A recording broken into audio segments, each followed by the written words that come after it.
The 2026 NFL season is finally here, and that means it's time to make some predictions. Today, I'm going through all 32 teams and predicting how I think this season is going to play out. We're talking division winners, playoff teams, award winners, the biggest surprises, and ultimately, who I think is going to win the Super Bowl. Now, obviously, these predictions are being made before we've even seen a regular season snap. So, there's a lot that can change. Injuries, breakout players, disappointing teams, and completely unexpected storylines are going to happen. But that's what makes predicting the NFL so difficult. But that's also what makes it fun. So, with that being said, let's start with the AFC. Starting with the AFC East, I have the Buffalo Bills winning the division. Buffalo has been one of the most consistently competitive teams in the AFC, and I think they're still one of the teams to beat in the division. Josh Allen gives them one of the biggest advantages you can possibly have at the quarterback position, and I expect this team to be right in the mix for one of the top seeds in the AFC. The firing of Sean McDermott will certainly change some things up in that organization, but I think Joe Brady could be up to the task as he's been the offensive coordinator the past 2 years, I believe. They also traded for wide receiver DJ Moore, which I think gives Josh Allen a true number one weapon, something that he didn't have last year. The Bills also acquired Bradley Chubb to a 3-year deal after being released by Miami, bringing a veteran pass rush to this defense, a much-needed improvement.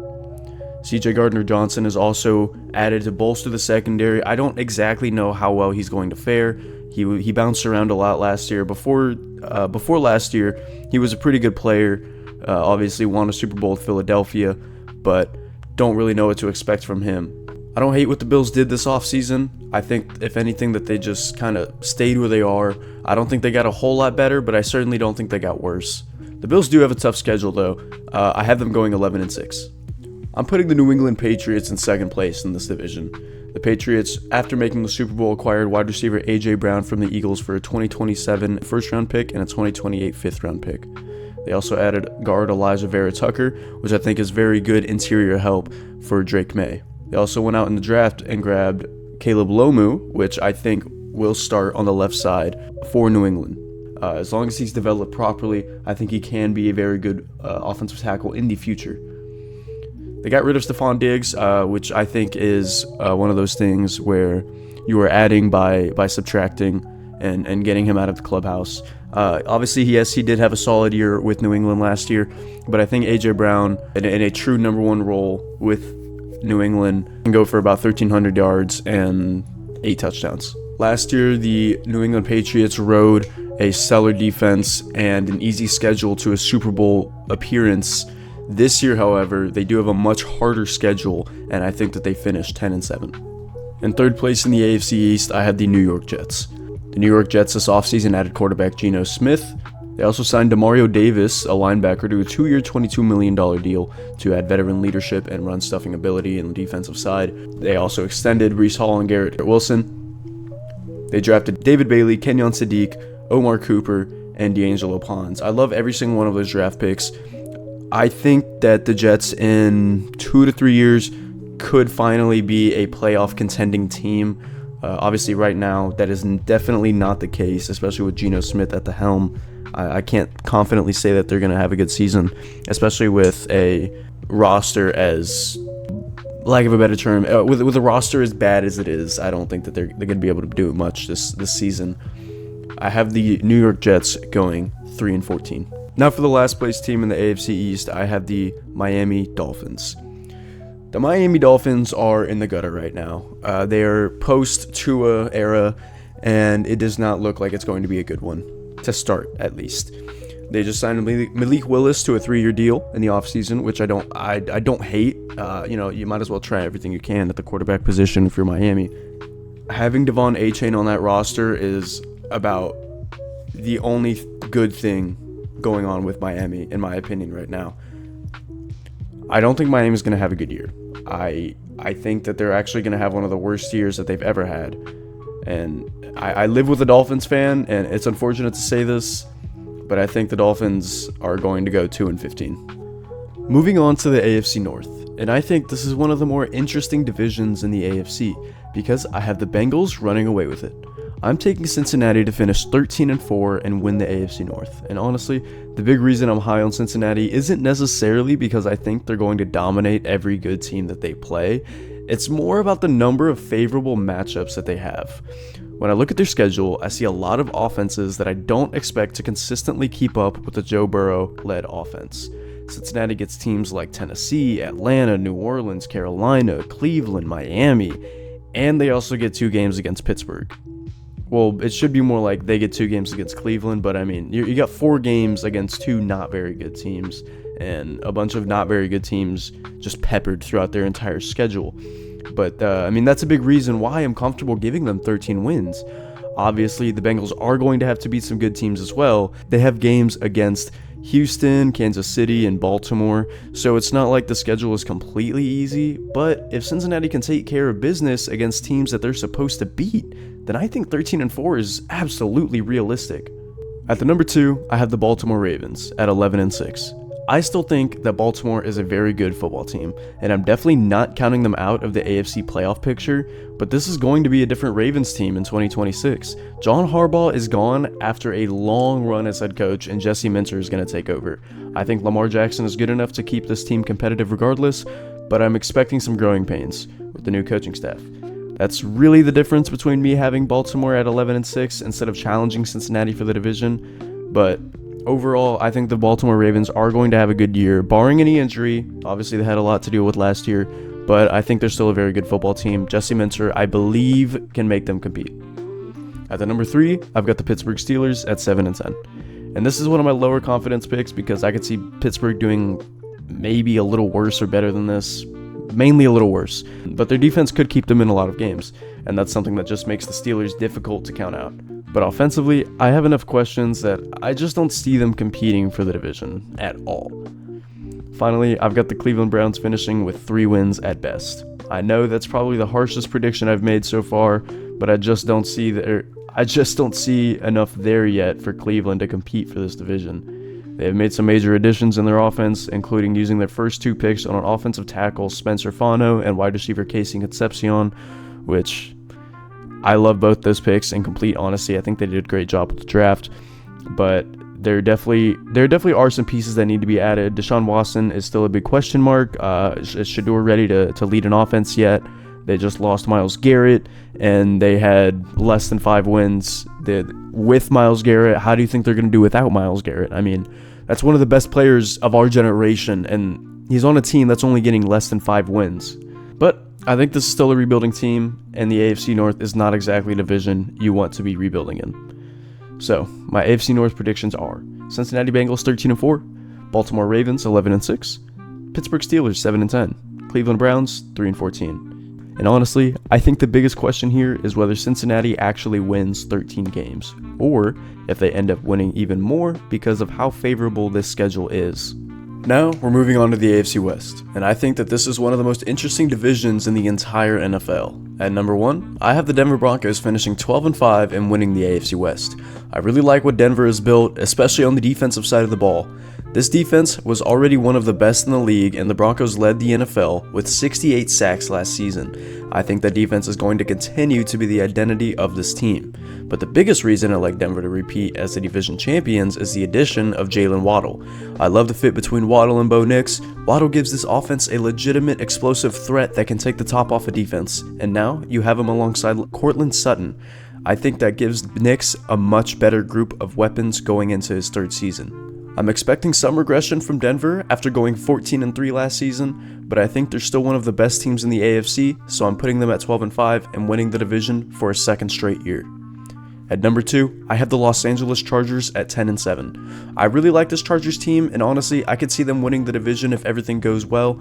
The biggest thing for me is the offensive line. If they can actually stay healthy, I think this offense could be really good. And then you have Justin Herbert, who I think is still one of the more capable quarterbacks in the league. The Chargers also have a completely different offensive direction this year with Mike McDaniel coming in, so I'm really interested to see what that does for Herbert and this offense. Ultimately, I think they'll be good enough to make the playoffs, but I have them just missing out on the division at 10-7.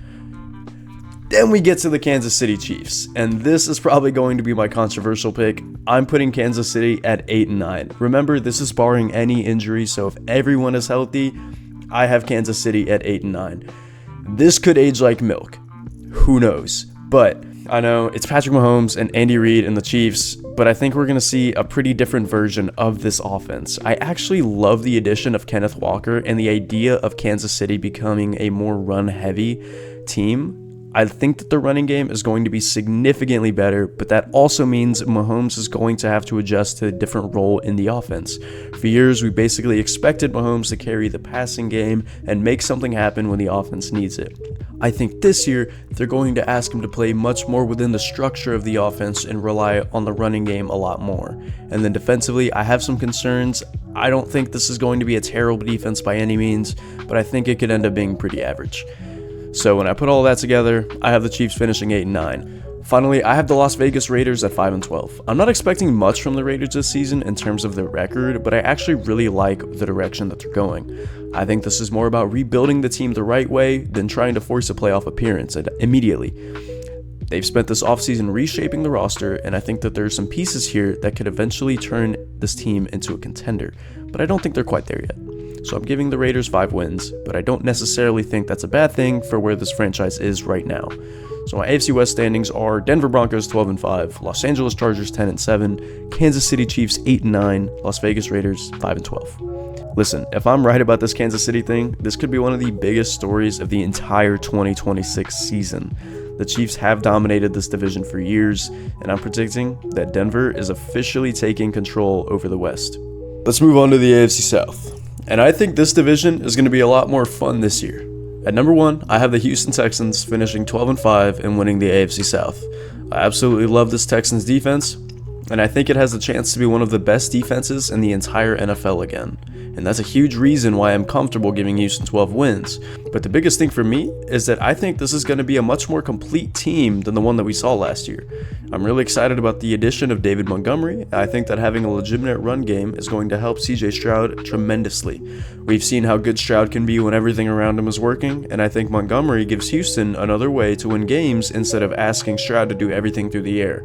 Houston went 12-5 last season, and I'm actually giving him the exact same record this year. The difference is that I think they're a more complete football team. So I'm taking the Texans to win the AFC South at 12-5. At number 2, I've got the Jacksonville Jaguars at 9-8. I think Jacksonville is a pretty interesting team because I really like what they can do through the air, but I do have some questions about that run game and especially the offensive line. If the offensive line can hold up, I think this offense could be really dangerous, but if they struggle to protect the quarterback and can't establish the run, I think that puts a lot more pressure on the passing game.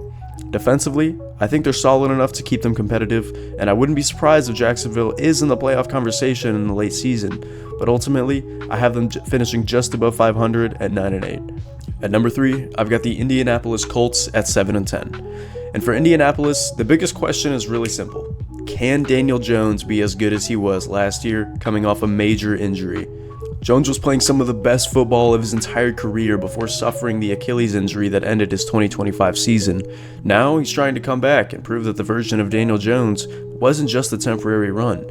I think if Jones can come back healthy and looks like the quarterback we saw last year, the Colts could definitely win more than 7 games. But that's a pretty big if.